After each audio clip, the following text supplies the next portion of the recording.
ចាសូមស្វាគមន៍មកកាន់ Channel ចំណេះដឹងសម្រាប់សុខភាពនៅថ្ងៃនេះចាថ្ងៃនេះនាងខ្ញុំនឹងធ្វើការរៀបរាប់ពីគុណប្រយោជន៍នៃការញ៉ាំផ្លែរុក្កម្មឬក៏យើងហៅថាផ្លែអង្កាំឬក៏យើងហៅថាសាឡាក់ចាដែលល្អសម្រាប់សុខភាពរបស់យើងចា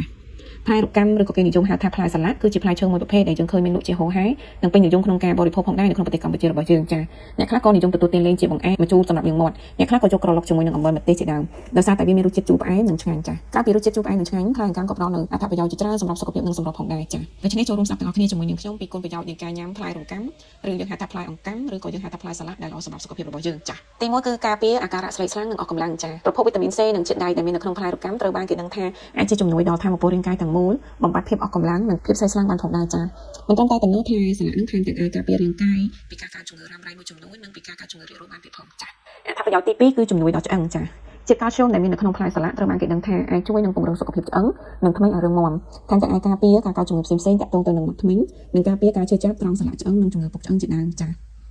អត្ថប្រយោជន៍ទី3នោះគឺជាប្រភពប្រូតេអ៊ីនជំនួយដល់សាច់ដុំចាផ្លែសាឡាក់សម្បូរទៅដោយជាតិប្រូតេអ៊ីននិងផូស្វ័រដែលមានតួនាទីលើកកម្ពស់សុខភាពរាងកាយនិងធ្វើឲ្យមានតុល្យភាពអរម៉ូននៅក្នុងរាងកាយចាជួយជួសជុលកោសិការាងកាយដែលខូចខាតថែមទាំងជួយដល់សាច់ដុំឲ្យរឹងមាំផងដែរចាជាពិសេសជំនួយដល់អ្នកដែលចង់ហាត់ប្រាណយកសាច់ដុំចាទី4គឺសារធាតុប្រឆាំងអុកស៊ីតកម្មចាផ្លែសាឡាក់ផ្ទុកទៅដោយសារធាតុបេតាការ៉ូទីននិងសារធាតុប្រឆាំងអុកស៊ីតកម្មដែលអាចជួយដល់សុខភាពបេះដូងឲ្យរឹងមាំនិងអាចមានលទ្ធភាពការពាររាងកាយពីជំងឺផ្សេងៗដូចជាជំងឺដាច់សរសៃឈាមជំងឺបេះដូងនិងជំងឺដាច់សរសៃឈាមខួរក្បាលក៏ដូចជាជំងឺមហារីកផងដែរចា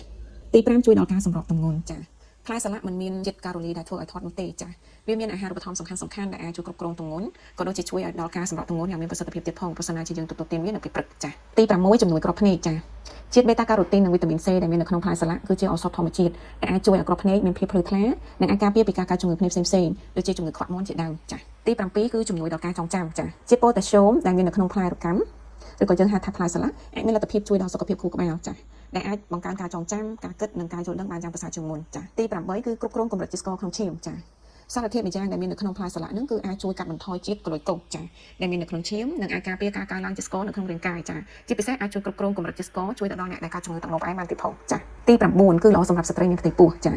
សម្រាប់ស្ត្រីដែលមានផ្ទៃពោះការទទួលទានផ្លែសាឡាក់គឺអាចផ្ដល់នូវសារធាតុចិញ្ចឹមសំខាន់ៗសម្រាប់សុខភាពចាទាំងម្ដាយនិងទារកនៅក្នុងផ្ទៃចានិងធ្វើឲ្យទារកនៅក្នុងផ្ទៃមានស្បែកស្រស់ស្អាតគួរឲ្យស្រឡាញ់ផងដែរលើពីនេះទៅទៀតការបរិភោគផ្លែសាឡាក់ថែមទាំងអាចជួយការពារនិងការកាត់បន្ថយអាការៈចាញ់កូនបានទៀតផងចាទី10គឺជំនួយដល់សុខភាពស្បែកចា